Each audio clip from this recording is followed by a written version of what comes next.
제가 사실 오늘 낮에 분당에 지하철로 갔다 오고 또 뭐 이렇게 식당이 좀 지하철역에서 멀리 있어서 좀 걸었어요. 걷고 그리고 와서 제가 그 1학기 저희 신학생들 채점을 미처 못 해가지고 채점하고 지하철로 다니면서 레포트 쓴 거 이제 뭐 하고 하느라고 조금 힘들었어요. 그래서 아까 차를 타고 딱 내렸는데 운전할 땐 몰랐는데 운전하고 내리니까 눈이 잘 안 떠지는 거예요. 그래서 오늘 밤에 어떡하지? 철야 예배인데. 그랬는데 우리 최을선 장로님께서 연포탕을 사주셔가지고 연포탕을 먹고 나니까 눈이 번쩍 떠지는 거예요. 네, 그래서 오늘 목사님이 저에게 시간을 주셨는데 제가 감사함으로 힘있게 선교 보고와 말씀 전할 수 있게 되었습니다. 감사드리고요. 저는 캄보디아에 감리교회가 있어요. 현지 감리교회에 목회자를 양성하는 캄보디아 감리교 신학교가 있습니다. 네, 그 신학교 안에서 살면서 신학생들과 함께 새벽 기도하고 아침 예배하고 저녁 예배, 저녁 기도회하고 설교하고 강의하고 상담하고 아프면은 약 주고 병원 데려가고 교회 학생들이 주말에 이제 교회에 가서 교회에 이제 사역을 하는데 그 신학생들이 봉사하는 교회를 순회하면서 신학생들이 잘 교회 사역하고 있는지 이렇게 점검하는 그런 일들을 하고 있는 선교사입니다. 신학교 사역이 저에게 이제 가장 중요한 사역이었고 그것이 전부였는데 처음에는 뭐 언어가 안 되니까 신학교에서 학생들과 예배드리는 것, 설교 한 편 준비해서 설교 캄보디아 말로 하는 것, 제게 주어진 강의 노트 만들어서 캄보디아 말로 번역해서 그 캄보디아 말로 강의하는 것만으로도 벅찼는데 하나님께서 언어 연사를 주셔서 언어로부터 조금씩 자유롭게 하시고 그러다 보니까 저희 신학교를 졸업하고 목회를 하는 제자 전도사님들의 목회 현장과 전도사님들의 가정에 관심을 갖게 되고 그래서 고군분투하고 거의 쓰러지기 일보 직전에 있는 제자 전도사들을 불러서 멘토링하고 위로하고 같이 기도하는 일도 하고 또 목회자의 가정을 바라보다 보니까 사모님들이 너무너무 힘들다고 하는 것을 알게 되어서 목사님들은 부흥회도 있고 한 달에 한 번씩 목사님들끼리 모여서 기도도 하고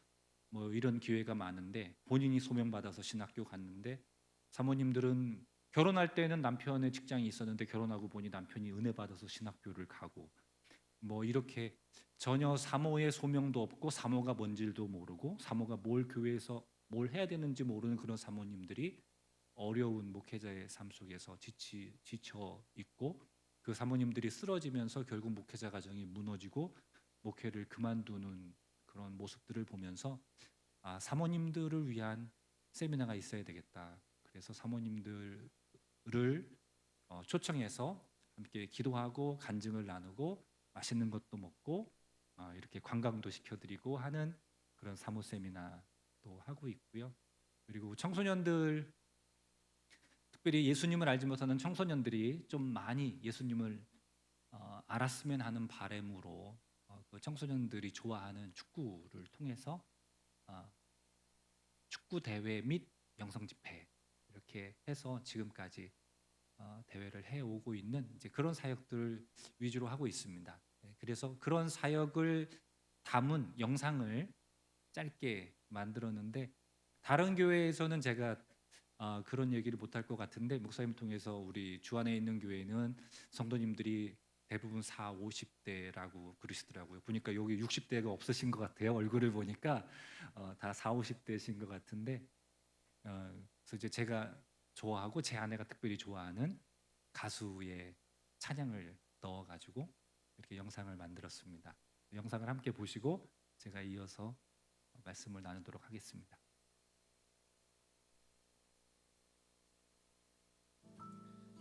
참 아름다운 곳이라 주님의 세계는 정말로 내가 나갔고 솔직할 수 있는 곳 조금이라도 내이라 말할 수 없는 이곳은 바로 주님의 세계라.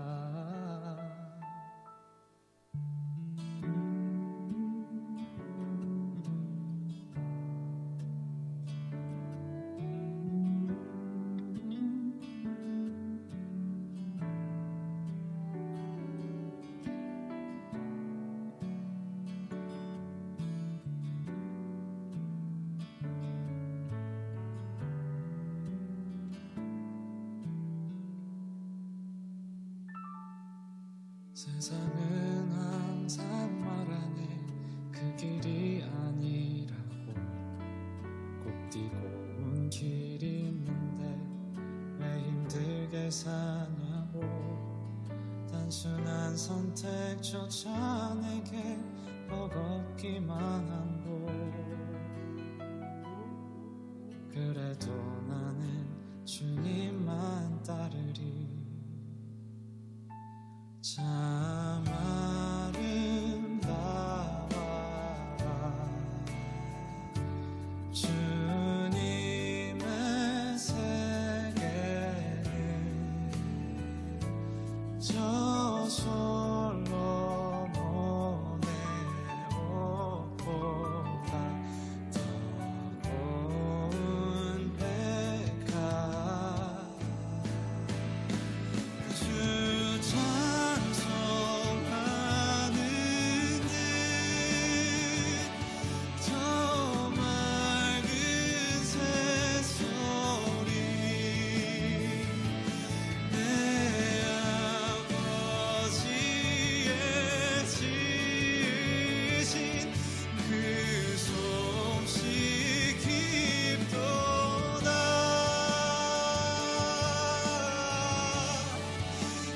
깊도다.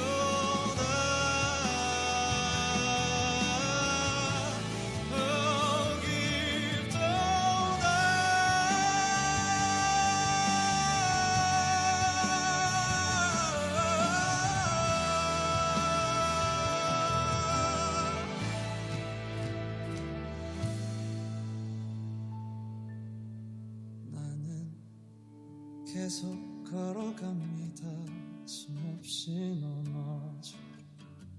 사람들의 방향과는 조금 다르다 해도 내가 가는 길이 주가 가르쳐준 길이니. 이곳은 바로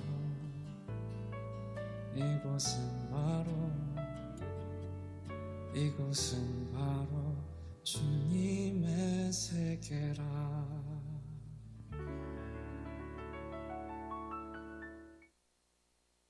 네, 제가 이 찬양 누가 부른지 아시나요? 네, 홍이삭. 예, 싱 어게인 보시는 분들은 아시죠? 홍이삭 가수의 이 노래인데 이제 싱 어게인 나오기 전에 부른 찬양이죠. 이제 제가 영상을 사진을 막 넣고 그 사진 밑에 제가 사진 보면서 생각나는 대로 이렇게 한 줄씩 한 줄씩 친 거예요. 치고 나서 음악을 이제 끌어다가 이제 딱 갖다 붙였잖아요. 붙였는데 어떻게 그 찬양의 가사와 그 사진과 제가 이렇게 써놓은 글씨가 그렇게 한 것처럼 이렇게 딱딱딱딱 맞게 되더라고요. 그래서 너무 감사하고 이 찬양 가사를 다시 한번 생각해 보면 저희 신학교 신학생들이 이 찬양의 가사대로예요. 세상은 말하잖아요. 그 길이 아니라고. 왜 이렇게 힘든 길을 가냐고. 근데 저희 신학교 신학생들은 불교 국가에서 가장 어려운 길을 걸어가고 있어요. 세상과는 전혀 다른 길을 걸어가고 있고, 그리고 마지막에 그런 목회하고 있는 목사님들, 사모님들은 그냥 수없이 쓰러져도 계속 이 길을 걸어가는 거죠.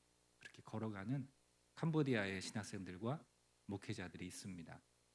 제가 주안의 교회에 처음 왔기 때문에 또 여러분들도 캄보디아 선교사가 어쩌면 처음일 수 있어서 좀 캄보디아에 대한 이야기를 드리려고 합니다. 캄보디아 하면 유명하다고 하기는 좀 그렇고, 캄보디아 그러면 딱 생각나는 게 두 가지가 있어요. 맞히실 수 있을 것 같아요. 뭐죠? 예, 킬링필드하고 또 있잖아요. 안 갔다 오셨어요? 앙코르와트. 예, 캄보디아 그러면 두 개가 딱 생각나요. 물론 덥다 이것도 떠오르지만 앙코르와트와 킬링필드가 이렇게 캄보디아 그러면 대표적인 거죠. 앙코르와트는 캄보디아가 800년대 후반부터 1400년대 중반까지 앙코르 제국이라고 그래서 캄보디아뿐만 아니라 베트남, 라오스, 태국, 미얀마 일대를 다 다스렸던 제국이에요. 그 제국일 때 세워졌던 사원 이런 것들이 이제 앙코르와트인데 그만큼 캄보디아가 잘 살았던 나라고 힘이 있는 나라였습니다. 그런데 사실 캄보디아가 점점 국력이 약해져서 프랑스의 90년 동안이나 식민지 지배를 받았던 그런 나라인데 그럼에도 불구하고 프랑스로부터 독립한 다음에 그 캄보디아가 특별히 캄보디아의 수도인 푸놈펜이 동양의 파리라고 할 정도로 평화로운 그런 나라였어요. 우리나라가 6.25 때 우리나라에게 쌀을 보내주었던 나라가 캄보디아입니다. 그러니까 우리나라가 1950년도 그때에 캄보디아가 한국보다 잘 살았어요. 그런 나라였어요. 네, 그런 평온한 나라, 부유하진 않아도 쌀 걱정하지 않는 그런 나라였는데 우리가 잘 알고 있는 킬링필드라고 하는 그런 사건 때문에 캄보디아에 있는 지식인들이 소위 지식인들이 다 죽임을 당하게 되죠. 그러니까 공산주의자 폴포시라고 하는 공산주의자가 캄보디아인에 의한 농업 국가를 만들겠다고 하는 그런 유토피아를 주창하면서 캄보디아인이 아닌 외국인과 관련된 사람들 그리고 농업 국가를 만드는데 필요가 없는 사람들을 다 제거하기 시작을 하는데 그런 사람들이 이제 저 같은 사람입니다. 안경을 썼고 글씨를 읽을 줄 알고 손이 부들부들한 사람들 그런 사람들을 무조건 붙잡아다가 고문을 해서 우리가 하려고 하는 이 캄보디아인에 의한 농업국가 혁명에 반대한다는 자백을 받아내고 그 자백을 근거로 해서 사형을 언도하고 그리고 이제 킬링필드라고 하는 그 공동묘지죠. 거기로 가서 사형을 집행했던 그런 사건을 킬링필드라고 합니다. 그 당시 캄보디아 인구가 700만 명이 조금 안 됐는데 학살과 그리고 강제 노동과 질병으로 죽은 사람의 숫자가 한 200만 명 정도, 거의 인구의 3분의 1 가까운 인구가 그때 죽었어요. 그래서 특별히 지식인층이 거의 다 죽었기 때문에 캄보디아는 그 이후로 학교를 다시 세우려고 해도 선생님이 없는. 그래서 초등학교를 나온 사람을 수소문해서 초등학교 교사를 세우고 중학교 나온 사람을 수소문해서 중학교 교사를 세우고 고등학교를 다닌 사람을 고등학교 교사로 세우는 그런 나라가 되었습니다. 그러다 보니 세계에서 가장 못 사는 최빈국이 되었죠. 92년도 캄보디아가 총선을 통해서 새 정부를 이룬 다음에도 2000년도의 중반이 되기까지 캄보디아는 그렇게 세계에서 가장 못 사는 나라 중에 하나였습니다. 캄보디아에 지금 많은 선교사님들이 계시는데요. 한국 선교사님, 미국, 캐나다, 호주, 인도 그리고 필리핀 선교사님도 계시고 인도네시아 선교사님 계시고 싱가포르 선교사님, 말레이시아 선교사님도 계셔요. 일본 선교사님도 계시고 그런 많은 선교사님들과 NGO가 기독교 NGO가 캄보디아에 들어와서 많은 사역을 하고 있습니다. 학교 사역도 하고 병원 사역도 하고 지역 개발 사역도 하고 교회 사역도 하고 구제 사역도 하고 하죠. 많은 선교사님들과 기독교 NGO가 캄보디아에 와서 사역을 하는데 그 중에 한국 선교사님이 캄보디아에 몇 분쯤 되실까요? 한국 선교사님만 제가 대충 이렇게 세봤는데 최소 1000가정 정도가 있습니다. 한국 선교사님만. 그리고 그 외에 많은 선교사님들이 있죠. 캄보디아는 인구가 1700만 명이 되지 않는 나라인데 왜 이렇게 선교사님들이 많을까? 아마 인구 대비로 하면 제가 자신 있게 이야기할 수 있을 것 같아요. 캄보디아가 인구 대비 선교사 수가 제일 높을 거다라는 생각을 합니다. 왜 이렇게 하나님께서 캄보디아에 많은 선교사님들과 기독교 NGO를 보냈을까라고 했을 때 저는 이런 답을 알게 됐어요. 하나님께서 캄보디아 사람을 불쌍히 여기신다. 하나님께서 캄보디아의 영혼을 긍휼히 여기신다는 사실을 알게 되었어요. 그래서 하나님께서 어떻게 하셨냐면 하나님의 사람들을 불러서 캄보디아를 가게 하세요. 자이든 타이든 우연이든. 그리고 그 사람들이 캄보디아에 가서 캄보디아 사람들을 만나고 나면 그 사람들의 마음속에 캄보디아 사람을 향한 긍휼의 마음이 생기게 돼요. 긍휼의 마음을 주세요. 그래서 그 긍휼의 마음을 가지고 캄보디아를 가도록 하십니다. 그렇게 해서 많은 선교사님들이 캄보디아를 갔어요. 저도 그렇게 해서 갔어요. 저는 99년도에 강원도 인제 지금 자작나무 숲이 유명한 원대교회에서 목회를 했습니다. 2009년까지 10년 동안 목회를 했는데 저는 선교의 비전이 없던 사람이었어요. 저는 그냥 목회하는 게 저의 비전이었어요. 목회. 그리고 그곳에서 재미있게 목회를 하고 있었습니다.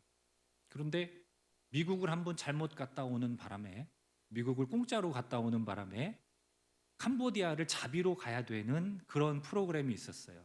미국의 학생들을 데리고 한 달 동안 미국 교회에 가서 현지 학교 다니게 하고 그 다음에 홈스테이 하게 하고 그 학생들을 인솔해서, 그때는 여행사에서 비행기 티켓 15개 하면은 공짜로 하나씩 주고 그랬거든요. 그래서 공짜로 갔다 왔다고 그 프로그램을 같이 하는 미국 팀이 이제는 한국은 좀 잘 사는 것 같으니까 캄보디아로 가서 사역을 하는데 한국에서도 그 캄보디아로 좀 왔으면 좋겠다고 초청을 해서 제가 미국에 공짜로 갔다 와서 그 죄로 캄보디아를 가게 됐습니다. 캄보디아가 어디에 있는지도 모르고 제가 가서 하는 일은 딴 게 아니라 그냥 미국 팀이 가서 영어 가르치고 컴퓨터 가르치는 걸 옆에서 보는 거예요.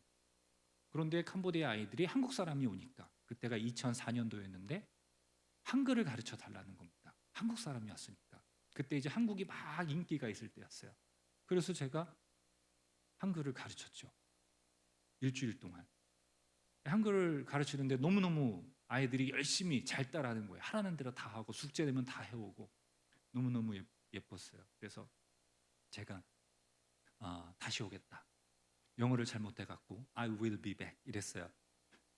영어를 좀 제대로 했어야 되는데, 근데 그때 이제 제 생각은 언젠가 캄보디아를 다시 한번 오게 되면 그러면은 한번 여기를 다시 방문해 봐야 되겠다, 이런 마음으로 이렇게 이야기를 했습니다. 그리고 이제 인제로 돌아와서 기도를 하는데 새벽 기도회를 하면 그때 만났던 아이들의 눈망울이 막 이렇게 떠다니는 거예요. 그래서 이제 그 아이들을 위해 기도하죠. 다 가난한 아이들이니까. 기도하면 제 뺨에 눈물이 흐르고 있어요. 근데 그게 한 번 그러는 게 아니라 기도할 때마다 기도하면 또 그 아이들이 생각나고 그 아이들을 위해 기도하면 울고 있고, 이게 계속 반복이 되는 거예요. 그래서 도저히 안 되겠더라고요. 그래서 캄보디아를 다시 한번 가야 되겠다. 근데 혼자 가기가 민망하니까 그때 저희 교회에 중3 남자 아이들이 4명이 있었습니다. 그래서 캄보디아 가자. 네, 좋아요. 돈 있니? 없어요. 그래? 그 돈 만들자. 그래서 마을에서 땅을 2,000평을 빌려가지고 거기에다가 콩을 심어서 중학교 3학년 남자아이들과 함께 이제 콩농사를 같이 지었습니다. 콩농사를 지어서 농사를 진 걸 가지고 예쁘게 골라서 포장을 해서 서울에 있는 교회에 팔아서 기금을 마련을 해서 이제 원대교회 단기 선교를 시작한 겁니다. 캄보디아 단기 선교. 교인이 30명도 되지 않는 그런 작은 산골 마을이었는데 아이들과 함께 단기 선교를 가게 됐습니다. 2005년도, 2006년, 7년, 8년, 9년까지 단기 선교를 갔어요. 아이들이 점점 많아지다 보니까 비용이 더 많아지게 되고, 그러다 보니까 저희가 농사지은 콩 가지고는 안 되더라고요. 그래서 마을에 있는 콩을 사서, 콩을 골라야 되거든요. 고르기 전에 콩을 싸게 사서 그거를 수요 예배, 주일 저녁 예배가 끝나면 온 교인들과 함께 쟁반에다가 콩을 뿌려가면서 이제 콩을 고르는 거죠. 쟁반에 골라야 돼요. 쟁반에 콩을 뿌려가면서 골라서 저희 교회와 저희 사택에게 어디에서든지 막 콩이 나와요. 콩이 문 밑에서 나오고. 좀 그렇게 하고, 어떤 애는 콩농사가 콩자루가 50kg인데 그거를 이제 들어서 날라야 돼요. 이제 그거 를 나르는데 꾀가 있는 사람은 콩자루 50kg짜리 콩자루를 보면 저거를 어떻게 나를까? 누구한테 날라달라고 그럴까? 아니면 어떻게 할까? 같이 들을까를 생각해야 되는데 무식한 자는 콩자루가 있으면 콩자루다 하고 번쩍번쩍 들다 보니까 이제 허리도 다치게 되고 그런 어려움을 겪게 되니까 저희 집사님께서 목사님 콩보다 풋고추를 하십시오. 인제가 풋고추가 유명한데 풋고추를 하면 200평만 있어도 그 돈 나옵니다. 그래서 제가 농사를 처음 짓는데 될까요? 그래서 된다고 도와주시겠다고. 그래서 정말 기도하는 마음으로 풋고추를 심었습니다. 청량도 좀 심고 정말 기도하는 마음으로 정성껏 했더니 풋고추가 이만해요. 이만. 이게 너무너무 잘 된 겁니다. 너무너무 감사해요. 그래서 제 이름으로 가락동 시장에 올리는 겁니다. 표명대 풋고추 몇 박스, 청량 몇 박스 이렇게 올리면 새벽녘에 문자가 딱 옵니다. 얼마라고. 근데 그게 풋고추 농사가 너무 잘 된 거예요. 모두 다 풋고추 농사가 다 잘 돼서 고추값이 폭락을 했습니다. 그래서 생각했던 경비를 도저히 만들 수가 없어요. 그래서 하나님 올해는 못 갑니까? 경비가 있어야만 가니까 올해는 못 갑니까? 라고 낙심하고 있을 때 저희 집사님께서 배추를 2,000포기를 주셨습니다. 이걸 어떻게 해보세요. 그래서 그 배추를 깨끗이 씻어서 소금물에 담갔다가 깨끗이 씻어서 절인 배추를 해서 서울은 11월 말에 김장을 하는데 인제는 11월 말이면 물이 옵니다. 근데 소금 뿌리니까 얼진 않더라고요. 그래도 그거를 해서 그런 식으로 단기 선교를 다니는 사이에 하나님께서 저에게 또 제 아내에게 캄보디아 영혼들을 품을 수 있는 긍휼의 마음을 주시고 그래서 캄보디아를 가게 되었습니다. 저나 제 아내에게 주셨던 그 마음은 긍휼의 마음이었어요. 근데 그 긍휼의 마음은 그냥 캄보디아 사람들을 볼 때 제가 이제 몇 건의 사건들이 있었는데 어떻게 지구상에 이런 사람들이 있을까? 어떻게 이런 아이들이 있을까? 이제 그런 충격과 같은 이제 그런 사건들을 몇 번 캄보디아에서 접하게 되면서 이제 그런 긍휼의 마음을 가지고 캄보디아에 가게 된 거죠. 캄보디아에 가서 지금 이제 14년째 사역을 하면서 그 긍휼에 대한 마음이 이제 조금 바뀌었어요. 그러니까 옛날에는 그냥 가난한 사람들 있잖아요. 갓난 아기를 안고 다니면서 그 아기를 구걸을 하려고 이런 조그만 바늘 같은 걸로 아기의 발을 찌르는 거예요. 아기를 울게 하려고.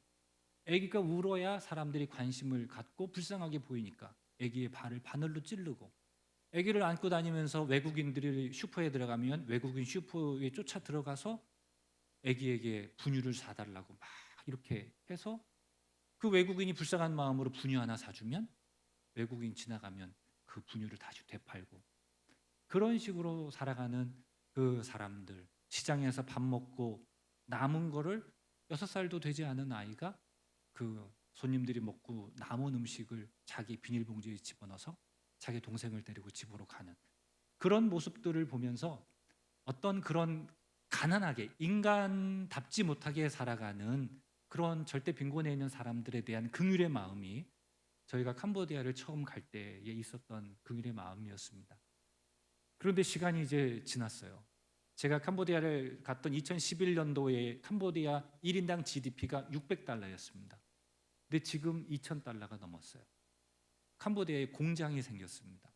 공장에 가서 일을 하면 200달러를 받아요. 그리고 뭐 수당하면 300달러까지도 받습니다. 식당에서 이렇게 서빙만 해도 180달러를 받아요. 그리고 많은 노동자들이 한국과 싱가포르와 태국과 말레이시아에 가서 노동자로 돈을 벌어옵니다. 그리고 캄보디아에 수많은 중국 자본들이 투자되면서 건축 붐이 일어나면서 여러 노동자들이 건축 노동자들이 필요하게 돼요. 그러면서 캄보디아가 경제적으로 조금씩 나아지게 됐어요. 그러니까 초창기 교회가 생기고 했을 때는 캄보디아에 많은 사람들이 교회에 왔는데 교회에 오는 이유는 예수님을 믿으려고 온 게 아니라 쌀을 주니까 온 거예요. 옷을 주니까 온 거예요. 약을 주니까 왔어요. 그리고 학생들이 와가지고 교회에서 열심히 활동하면 예쁘다고 공부 열심히 하라고 장학금도 줬어요. 3만 원씩이지만 그리고 장학금도 줬어요. 그러니까 많은 캄보디아 사람들이 교회에 도움을 받기 위해서 왔단 말이에요. 아이들은 주일날 교회에 와서 선생님이 하라는 대로 노래도 부르고 율동하고 성경 외우고 한 절 외우고 막 하면 과자 한 봉지를 줘요. 그럼 그 과자 한 봉지를 받기 위해서 동네 아이들이 다 교회에 왔단 말이에요. 근데 지금은 상황이 바뀌었어요. 이제는 자기 돈으로 병원도 가요. 자기 돈으로 옷도 사 입어요. 자기 돈으로 맛있는 것도 사 먹어요. 그리고 아이들은 교회에서 주는 것보다 더 비싼 과자를 자기들이 사 먹어요. 그렇게 이제 바뀌었어요. 그러면서 이제는 특별히 교회에 가야 될 이유를 못 느끼는 거죠. 선교사가 없는 현지 교회는 그 마을에서 가장 가난한 사람이에요. 목회자 가정이. 그리고 선교사도 이제는 그 현지인들의 어떤 요구를 충족시켜 줄 만큼의 어떤 재정적인 능력이 없어요. 그러다 보니까 많은 캄보디아 사람들이 이제 교회 다니던 사람들이 다 거품이 빠지는 것처럼 쭉 빠져버렸어요. 그래서 2013년도에 캄보디아 기독교 인구가 3%가 넘었다 뭐 이런 얘기를 했어요. 그래서 캄보디아가 이제 미전도 종족을 벗어난다 이런 식으로 계속하면 캄보디아가 뭐 어떻게 되고 뭐 이런 얘기가 있었는데 지금은 캄보디아 기독교 인구를 1.2%라고 이야기를 합니다. 그 정도로 이제 이렇게 내려오게 되었어요. 그런 상황을 보면서 제가 역시 캄보디아인에 대한 긍휼의 마음이 여전히 있는데 그 긍휼의 마음은 캄보디아를 처음 갈 때의 긍휼의 마음과는 다른 거예요. 그거는 진리를 알지 못하고 여전히 우상 가운데 살아가는, 빛 가운데 살지 못하고 어둠 가운데서 헤매고 있는, 그리고 참된 평안을 알지 못하고 오늘도 두려움과 근심과 불안 가운데 살아가는, 예수 그리스도를 알지 못하는 그 영혼들에 대한 긍휼의 마음이 실은 더 큰 거예요. 더 그들을 향한 긍휼의 마음이 더 큰 겁니다. 아까 영상에 쭉 보여드렸던 그런 사역들을 하고 있어요. 근데 특별히 저희 신학교 학생들이 너무나 귀해요. 너무 주안에 있는 교회에 감사드리는 거는 목사님 캄보디아 다녀가시고 여선교회에서 저희 신학교 1학년 학생들 2명의 학생 장학금을 후원해 주세요. 1년에 2,100달러인데 이 2,100달러로 이 학생들이 1년 동안 기숙사 생활을 하면서 먹고 공부하고 아프면 병원 가고 그리고 주말에 교회 갔다 오는 교통비 하고 이렇게 그 학생들이 온전히 1년을 살게 하는 비용이 2,100달러예요. 근데 그 2,100달러가 없으면 저희가 신학생을 받을 수가 없어요. 근데 올해 7명의 신입생이 들어왔는데 여선교회에서 2명의 학생을 후원해 주신 거죠. 너무너무 감사합니다. 근데 저는 이 신학생들이 캄보디아의 희망이라고 믿어요. 저희가 새벽 기도를 하는데 화요일 날마다 새벽 기도가 끝나면 지금 벌써 몇 년째 꽤 오랜 기간 동안 제가 구호를 외칩니다. 네, 캄보디아 말로 이거 크념 찌에 세크데이 성큼 너희 프로테칸 뿌찌, 전 내가 캄보디아의 희망입니다라는 뜻이에요. 제가 선창하면 우리 신학생들이 두 주먹을 붙군 쥐고 같이 따라합니다. 내가 캄보디아의 희망입니다. 내가 우리 가정의 희망입니다. 내가 우리 교회의 희망입니다. 내가 캄보디아의 희망입니다. 라고 그렇게 구호를 외칩니다. 왜 그러냐면 분명히 저희 신학생들이 캄보디아의 희망이기 때문에 그렇습니다. 아직까지 캄보디아 사람들에게는, 특별히 시골에 있는 사람들은 몸이 아프면 병원보다 무당을 먼저 찾아가요. 캄보디아 사람들은 어떤 영을 믿는데 그 영이 우리 몸 안에 들어와서 질병을 일으킨다고 생각을 해요. 그래서 몸이 아프면 무당을 찾아가면 무당이 뭐라고 막 주문을 외우고 침을 탁 뱉어요. 그리고 그거를 여기다 이렇게 발라줘요. 그러면은 이 악한 영이, 몸에 들어왔던 악한 영이 도망간다고 믿어요. 아직도 그렇게 믿는 사람들이 너무 많아요. 불교 국가입니다. 그래서 불교적인 신앙을 가지고 있지만 미신적인 신앙이 너무너무 많아요. 길을 가다 보면 캄보디아는 산이 별로 없어요. 대부분 평지인데 그래도 이렇게 언덕이 있는 데가 있어요. 어떤 그 언덕 꼭대기를 넘기 전에 항상 사당 같은 게 있어요. 그리고 거기에는 각종 신이 다 있어요. 그러면 사람들은 그 고개를 넘기 전에 그 밑에서 바나나하고 향을 사서 거기다가 바나나를 드리고 향을 피우고, 그리고 그 옆에 가면 막 이렇게 주문을 외우면서 물을 뿌려주는 사람이 있어요. 거기에 가서 이제 주문을 받고 헌금을 좀 하고 이렇게 뿌려주는 물로 막 닦아요. 그렇게 하고 그 고개를 넘어갑니다. 그렇게 넘어가야 사고가 안 난다고 믿는 거예요. 뭐 이렇게 옛날에 우리가 미신에서 뭐 날 지키는 거 이런 건 다 기본이고, 그들의 그 신앙 속에서는 악한 영들이 우리를 어떻게 한다라고 하는 그 믿음으로 오늘도 살아가는 거예요. 그래서 자유로운 삶을 살지를 못해요. 매일매일 모든 집마다 이렇게 조그만한 신당 같은 게 있어요. 집집마다, 가게든 개인집이든 거기다 아침마다가 향 피우고 차라도 하나 하고 하는 거를 매번 반복하면서 매일매일 두려움 가운데 사는 거죠. 추석이 되면 조상신들이 나와요. 우리는 추석이 음력 8월 15일 제일 달빛이 밝을 때인데, 캄보디아의 추석은 8월 금음이에요. 1년 중 가장 어두운 날. 그 가장 어두운 날 죽었던 조상들이 이 세상으로 나온다고 믿어요. 그래서 그 추석이 되기 전에, 8월 금음이 되기 전에 후손들이 7개의 절을 다니면서 거기에다가 주먹밥을 던져놔야 돼요. 그래야 죽은 조상들의 영혼이 와서 내 후손이 던져놓은 주먹밥을 먹어요. 만약에 그게 없으면 죽은 조상들이 자기 후손들에게 해를 끼치는 거예요.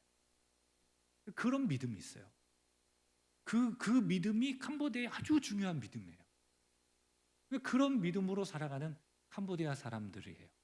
그러니까 진리를 알지 못해서 오늘도 두려움과 불안 가운데 살아가는 그런 사람들에게 그리스도의 진리의 복음의 말씀을 선포하는, 예수 그리스도가 길이요 진리요 생명이라고 하는 이 말씀을 선포하는 신학생들이야말로, 그 목회자들이야말로 캄보디아의 희망이죠.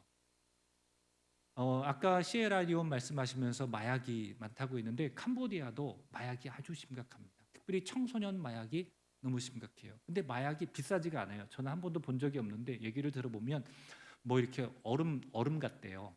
얼음 같은 건데 그거에다가 뭐 물을 부어서 빨대를 가지고 뭐 빤대나 뭐 이렇게 한대요. 근데 그런 마약들이 되게 싸요.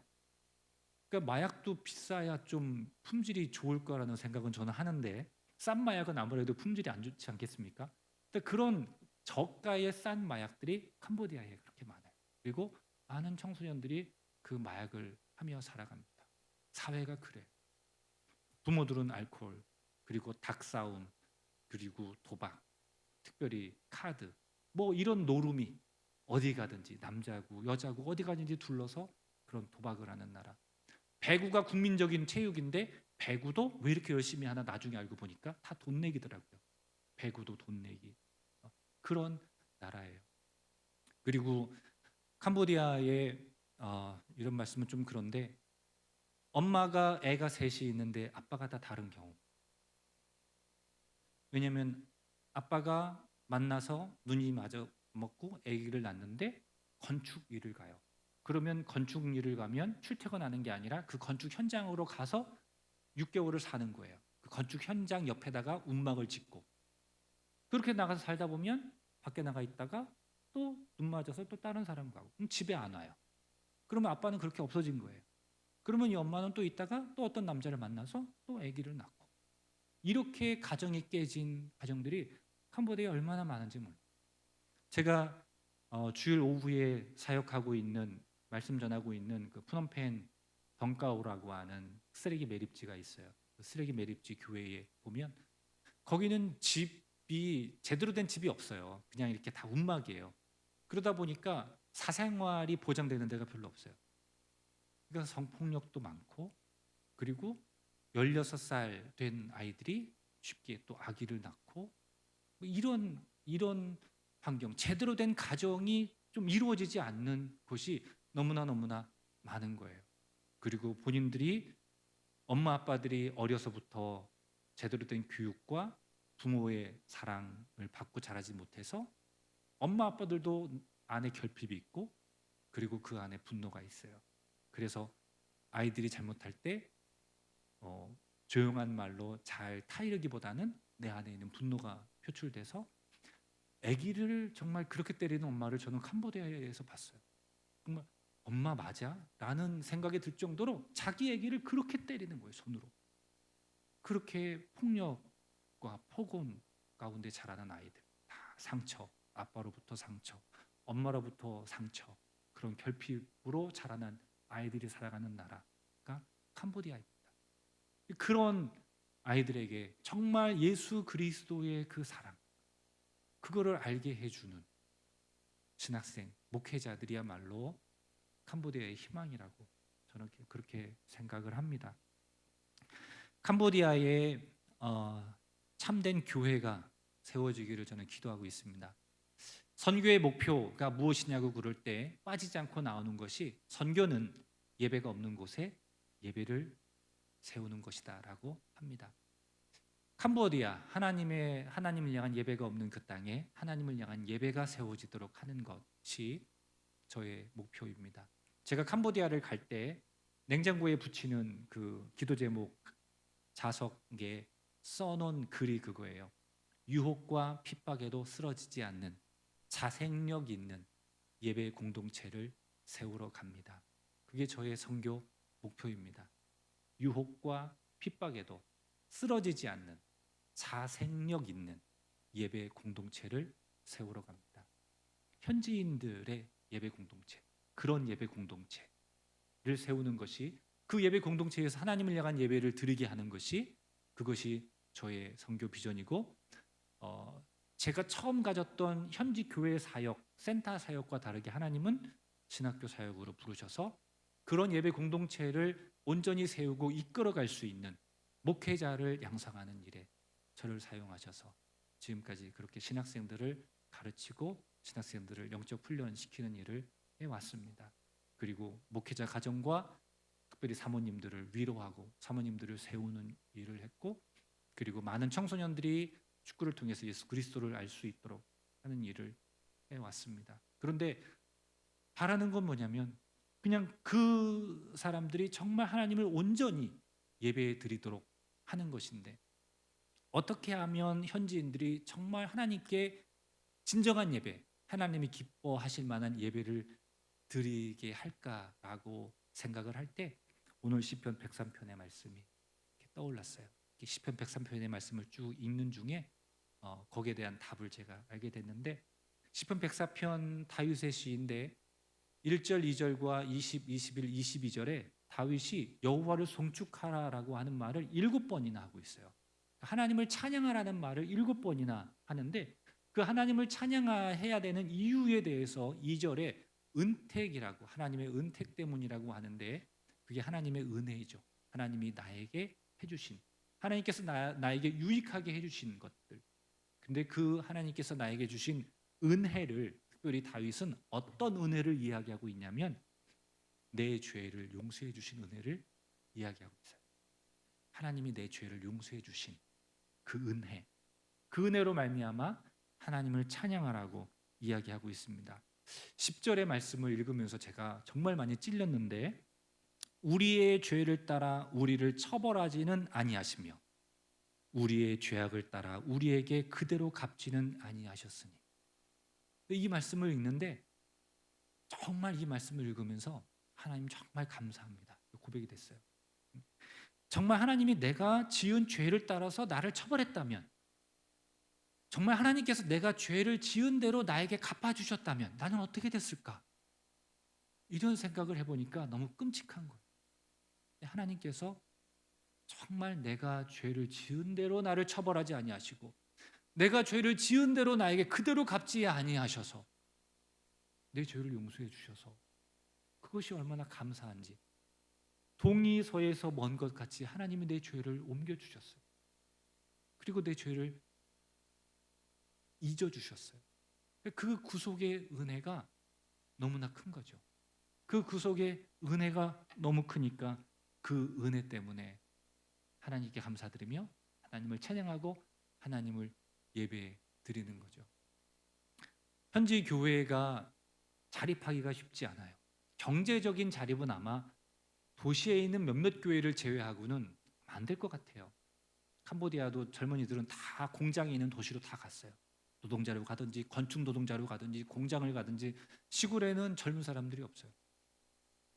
그러니까 시골에 대부분의 이제 우리 교회들이 있는데, 시골에 있는 교회는 경제적으로 자립하기는 어려울 것 같아요. 도시에 있는 교회 몇 교회들을 빼고는. 경제적으로 목회자 가정이 어려운 거는 내내 마찬가지예요. 지금 전도사에게 90달러를 주고 있는데, 캄보디아 감리교회 연회에서 그걸로 사모님들이 아무리 공장을 다니고 남의 일을 하고 장사를 하고 일을 해도 목회자 가정이 경제적으로 너무나 힘든 게 사실이에요. 근데 그럼에도 불구하고 몇몇의 목회자들은 도저히 그 목회를 할 수 없어서 목회를 그만두는 사람도 있는데, 어쨌거나 많은 목회자들이 그 길을 걸어가고 있거든요. 그리고 교인도 마찬가지죠. 근데 그 목회자들이 그 길을 계속 갈 수 있는 그 원동력, 그 많은 현지 교인들이 지역에서 기독교인이라고 하는 것 때문에 소외를 당하고 왕따를 당하면서, 그럼에도 불구하고 그 신앙 공동체를 이루어갈 수 있는 원동력, 그것은 주님이 나를 위해 십자가에 피 흘려 돌아가셨다고 한 그 구속의 은혜, 그 구속의 은혜를 정말로 깨달을 때, 그리고 그 은혜가 과거의 한 사건이 아니라 매일매일 오늘 나에게 새롭게 주어지는 그 은혜로, 그 감격으로 다가올 때, 그때 목회자도 교인들도 이 신앙 공동체를 계속 이어갈 수 있으리라고 믿습니다. 이번 사순절 때, 저희 이제 사순절 때는 저희가 이제 특별 프로그램을 해요. 특별 프로그램을 하면서 특별히 이제 설교 시간에 성경 말씀을 읽죠. 고난과 관련된 성경 말씀을 읽으면서 예수님께서 저와 여러분들의 죄를 대신해서 십자가에 달려 돌아가셨습니다. 주님께서 저와 여러분들이 치러야 될 죄값을 십자가에서 대신 치르셨습니다 라고 제가 이렇게 말씀을 했거든요. 하는데 몇몇의 여자 신학생들이 우는 거예요. 남학생들은 안 울었어요. 몇몇의 여자 신학생들이 제가 그 말씀을 정말 주님께서 나의 죄를 위해서, 그리고 여러분들의 죄를 위해서 십자가에서 돌아가셨습니다. 주님께서 내가 치러야 될 나의 죄값 때문에, 여러분들이 치러야 될 그 죄값 때문에 주님이 십자가에서 돌아가셨습니다 라고 그렇게 말씀을 선포하는데 몇몇의 여자 신학생들이 울더라고요. 그래서 제가 하나님께 감사드렸어요. 하나님, 주님이 내 죄를 위해 십자가에 피 흘려 돌아가셨다고 하는 그 말씀 때문에 그 은혜를 기억하고 눈물을 흘리는 이 신학생들이 있는 한 캄보디아 교회는 죽지 않습니다. 그러면서 제가 하나님께 감사를 드렸어요.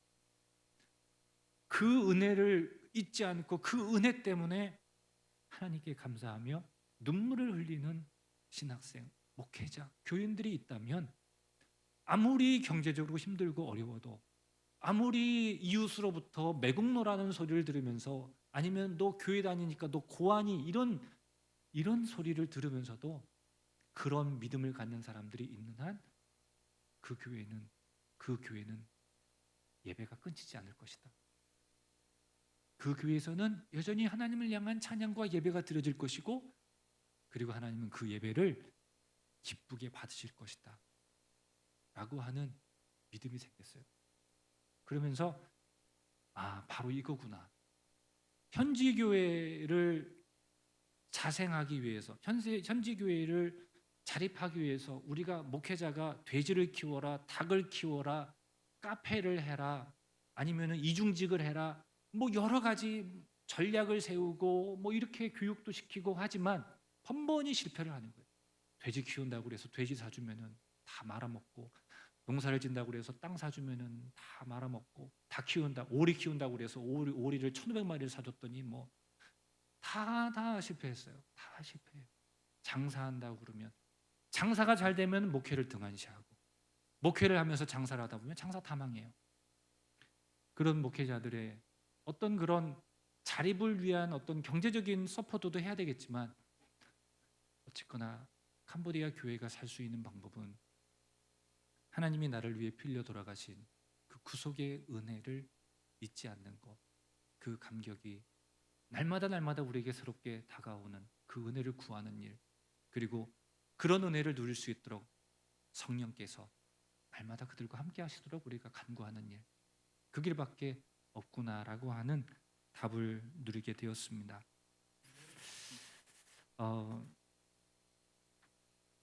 캄보디아를 위해서 기도해 주시길 바랍니다. 네. 그리고 기회가 되면 캄보디아를 한번 오십시오. 제가 두 손 들고 환영하겠습니다. 광성고등학교라고 이제 기독교 미션 스쿨인데 캄보디아로 봉사를 왔어요. 근데 절반 이상은 교회 안 다니는 아이들이에요. 캄보디아에 와서 일주일 동안 있었어요. 같이 있는데 돌아가는 길에 예수님을 안 믿는 아이들이 선교사님, 저 한국 가면 교회 갈게요. 선교지의 은혜가 있습니다. 선교지의 은혜가 있어요.